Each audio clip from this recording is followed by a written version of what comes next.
j'espère que vous allez tous bien. Alors on se retrouve dans une nouvelle vidéo avec 3 nouveaux livres asiatiques ou avec un soupçon il y a d'Asie.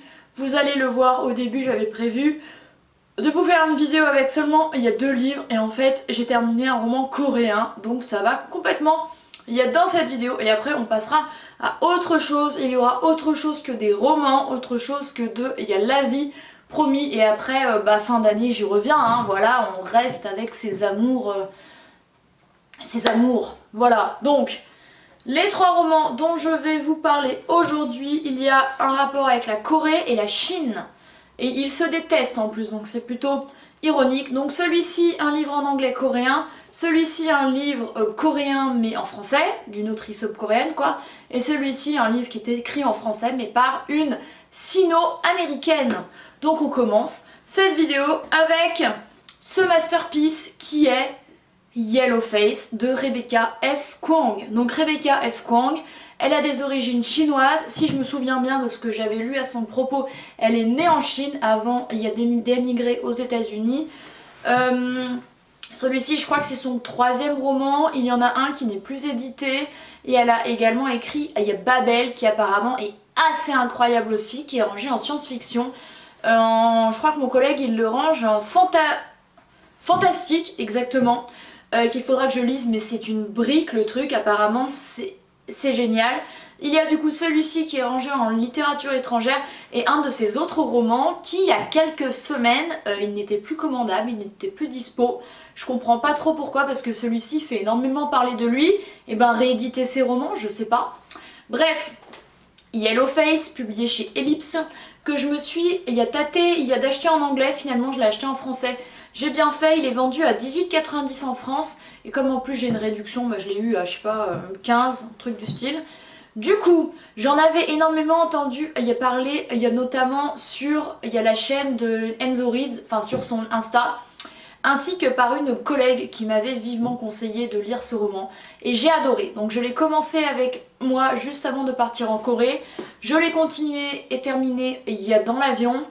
Et après je me suis embêtée parce que je n'avais plus rien à lire. Parce qu'il n'est pas si épais que ça, hein. La version française fait 350 pages à peine. Franchement il y aurait eu 150 pages de plus. J'aurais été ravie, mais enfin bon, c'est comme ça. Yellowface, du coup, ça parle de quoi? Ça parle d'une usurpation d'un manuscrit qui va devenir un best-seller. En fait, on suit June Hayward, qui est diplômée de Yale en littérature. Et elle a publié un roman sur son père, etc., mais qui a fait un flop. Et elle est entourée, par une jeune femme de son âge, elle a 27 ans aussi je crois. Elle s'appelle Athena Liu, elle a des origines chinoises comme son nom l'indique. Et cette Athena, elle a réussi, elle a publié son second roman qui a été acclamé par la critique. Et même que ce fameux roman va être adapté en une série Netflix. Donc c'est quand même assez un truc de ouf. Il y a 2 jeunes femmes un peu collègues, bien qu'elles se soient éloignées. Mais elles ont fait les mêmes études au même endroit, etc. Une a vraiment réussi, tandis que l'autre stagne. Du coup, il y a un petit peu une jalousie, un petit peu une envie. Ce n'est pas non plus l'histoire d'une vengeance, d'une haine, non.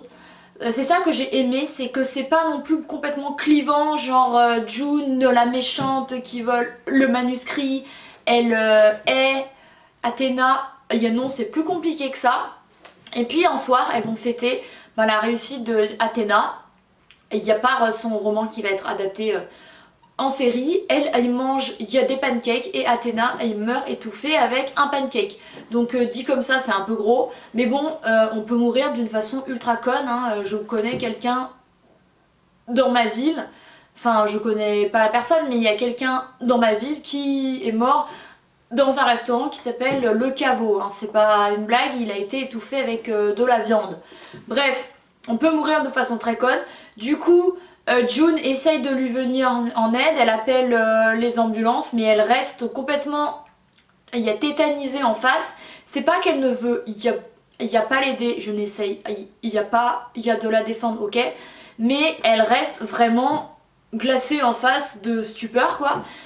Elle va quand même appeler les ambulances et elle va également en profiter pour aller dans sa pièce, il y a d'écriture pour voir un peu. Athéna écrivait sur une ancienne machine à écrire, donc à l'ancienne, et il y a un manuscrit qui trône et June va regarder un petit peu et elle va le prendre. Ça par contre c'est pas bien. Et du coup elle va le retravailler il y a des semaines durant, elle va l'approprier si on peut dire, s'approprier cette histoire qui est très engagée, parce qu'en fait elle parle du sort, il y a de nombreux travailleurs chinois durant la première guerre mondiale qui auraient été abusés par des blancs et maltraités, réduits en esclavage, etc. Un pan de l'histoire complètement méconnu, enfin pour ma part j'y connaissais absolument rien. Et du coup elle va soumettre ce manuscrit à son éditeur qui va être très emballé et qui va l'envoyer à une femme avec laquelle il travaille, et ainsi va naître le début du succès du Dernier Front, c'est le titre du roman. Alors ça va prendre au moins 1 an bien sûr entre le moment où elle l'envoie à son éditeur, où il le retravaille, ils font de la communication, de la presse sur ça, etc. Il va vraiment très bien se vendre des mois durant, elle va être interviewée, elle va aller à des salons, etc. Parallèlement, elle donne des cours, des trucs du style, mais il va toujours y avoir le spectre de Athéna qui rôde. Elle va également souvent mentionner son nom en disant qu'elle a été fortement inspirée par Athéna pour ce roman. Tu m'étonnes. Des gens vont lui poser des questions en rapport avec elle. Des gens vont se dire qu'elle n'est pas légitime de parler des travailleurs chinois, elle qui est américaine, blanche, pure souche semblerait-il, et qu'elle n'a aucune origine asiatique. Et du coup elle va changer son nom en Juniper Song. Alors Juniper c'est son second prénom, Song ça sonne asiatique, c'est coréen mais c'est aussi chinois je crois. Et du coup voilà, pour faire croire qu'elle est un peu plus proche de la Chine, donc elle est plus légitime. Et du coup tout au long du roman je trouve qu'il y a une vraie réflexion sur l'appropriation culturelle. Est-ce qu'on est légitime de parler d'un sujet duquel on n'est pas proche physiquement au niveau des racines, etc. Enfin je veux dire, elle peut être aussi légitime que quelqu'un qui a des origines chinoises si elle se renseigne vraiment et qu'elle a un vrai intérêt. Personnellement je vois pas le problème. Mais voilà, et c'est vraiment, il y a l'ascension de June et de son roman.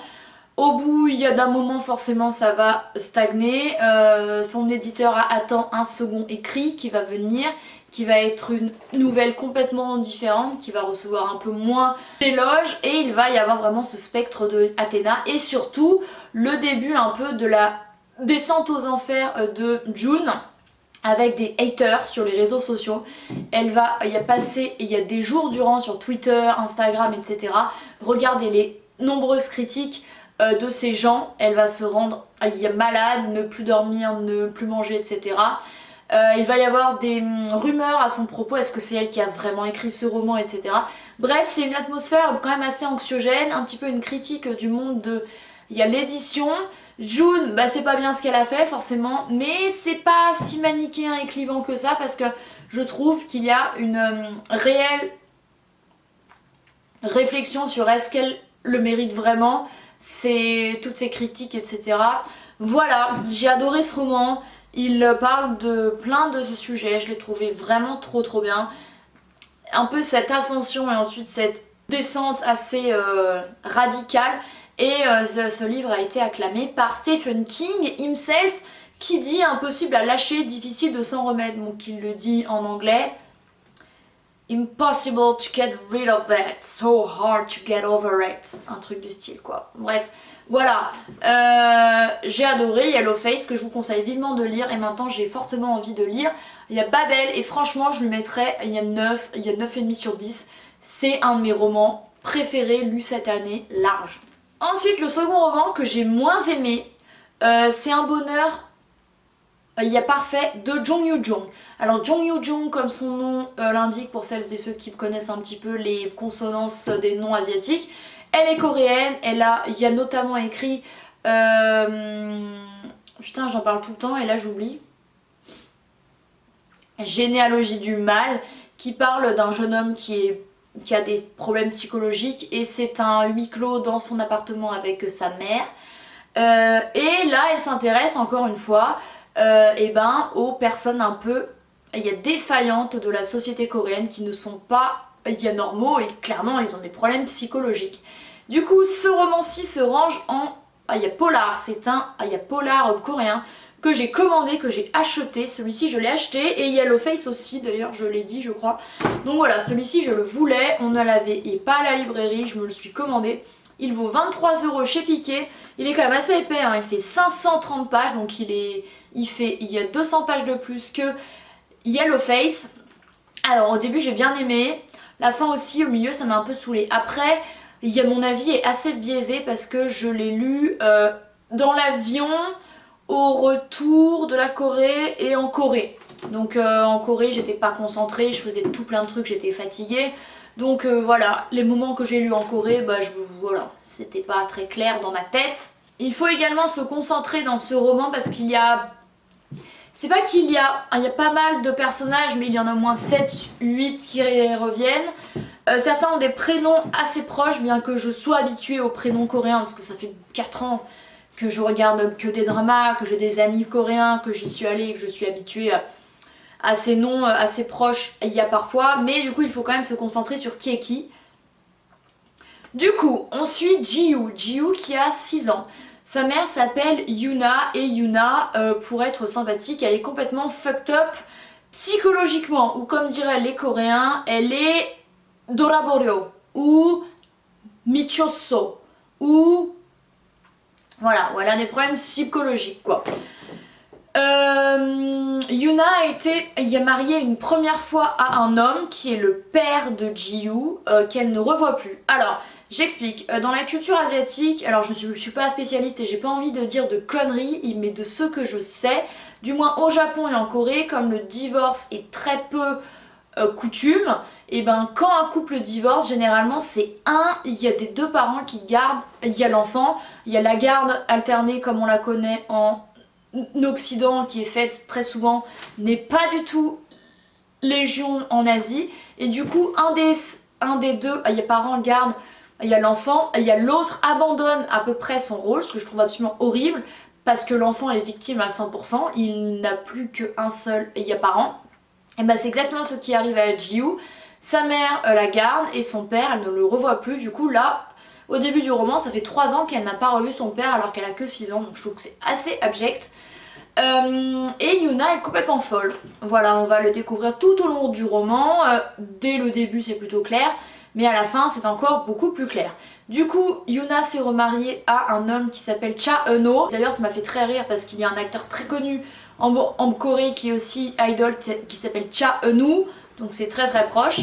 Et Cha Eun-ho il est prof, il a également lui un fils qui s'appelle Noah, et c'est la même chose de son côté. Noah vit avec sa mère et Cha Eun-ho il ne revoit que rarement son fils, ce qui arrange bien Yuna parce que Yuna elle aimerait bien que son mari actuel Eun-ho adopte Yuna en tant que fille.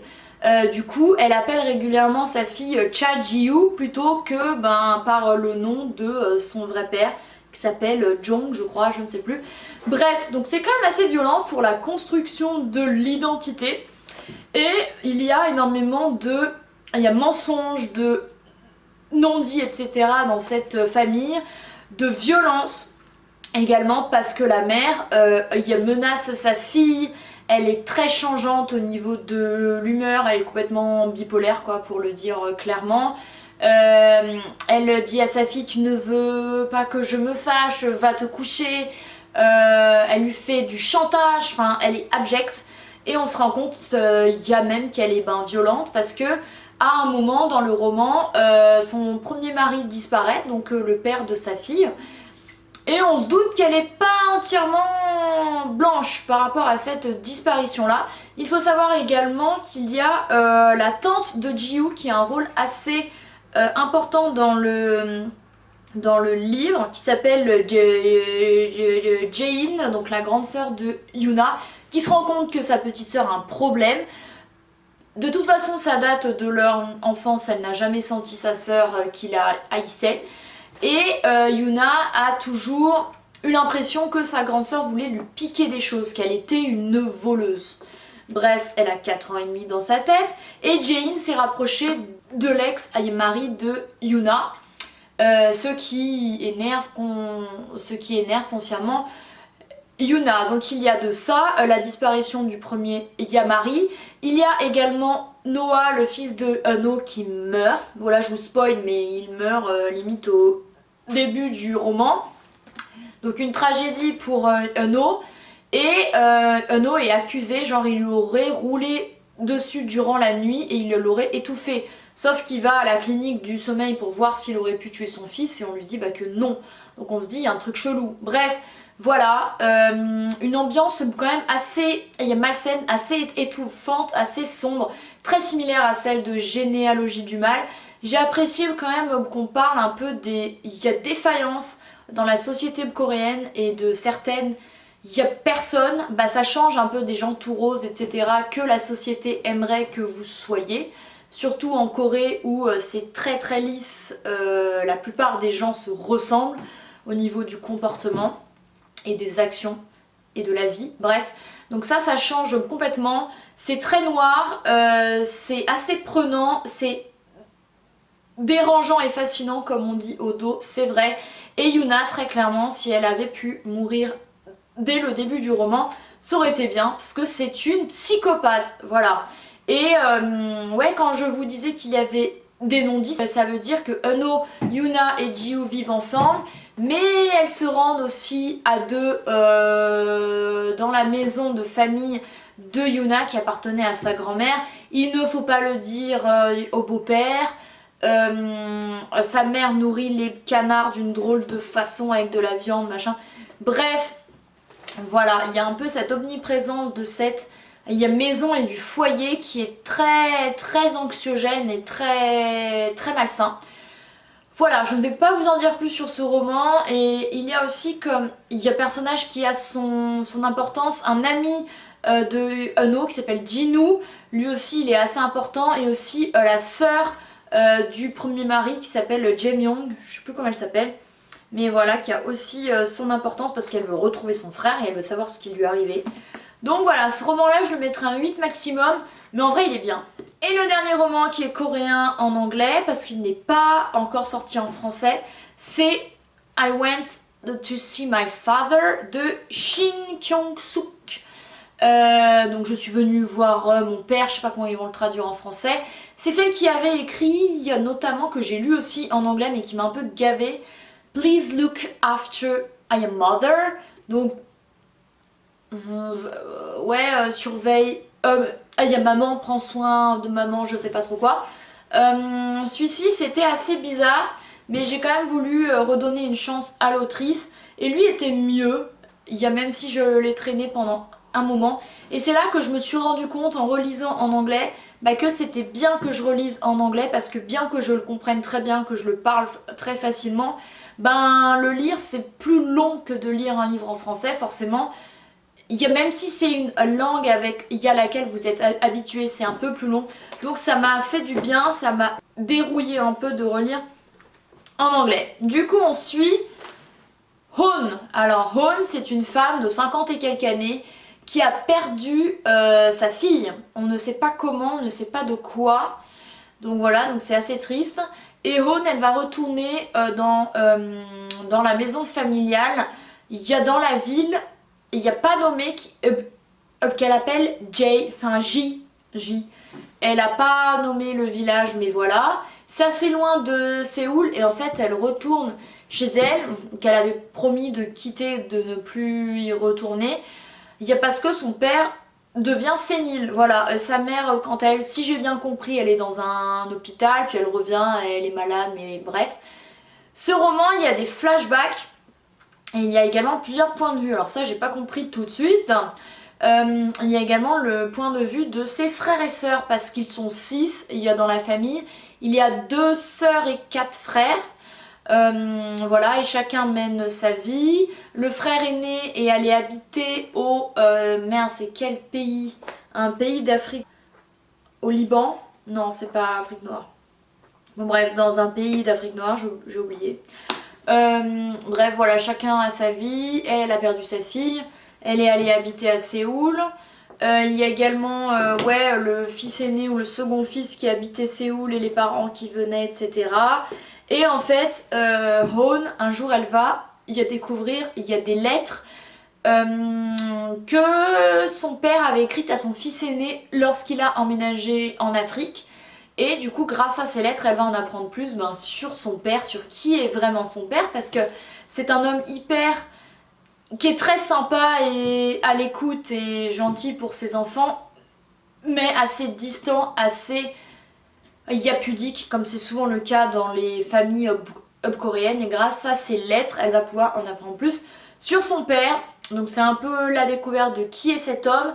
Grâce au flashback, on va également en apprendre plus sur lui. Voilà, après il faut bien se concentrer quand on lit ça parce que ouais, il y a plusieurs points de vue et ça j'ai pas compris tout de suite. Il y a les lettres qui sont écrites, donc les échanges entre Sungyup et son père, et j'ai retrouvé, c'est la Libye, le pays. Voilà, la vie de Hoon. Voilà, c'est pas mal, c'est un livre un petit peu sur les relations familiales, sur ouais, la famille, apprendre à vivre avec le deuil, la tristesse, etc. Bon, je pense pas avoir tout compris non plus. C'est vraiment en lisant que je me suis rendu compte que mon anglais était pas si ouf que ça. Enfin, si, ça va pour... ouais. Mais voilà. Ce livre-là, je lui mettrais, ouais, 8 sur 10 peut-être. Voilà, c'en est tout pour 3 livres asiatiques que j'ai lus récemment, entre américano-chinois, coréen et coréen. J'espère que cette vidéo vous a plu. Moi, s'il y en a vraiment un que je dois vous conseiller, c'est Yellowface. Voilà, incroyable, chef-d'œuvre, génial. J'espère que cette vidéo vous a plu. N'hésitez pas à lui mettre un pouce en l'air si ça a été le cas. N'hésitez pas à vous abonner également parce que la majorité des gens qui regardent mes vidéos, vous n'êtes pas abonnés. Et ça fait plaisir de voir que je gagne 10 followers de temps en temps. Ça me motive encore plus à filmer, surtout qu'en ce moment j'enchaîne des semaines à 40 heures. Donc voilà, merci d'avoir regardé cette vidéo et à très bientôt dans une prochaine. Bye!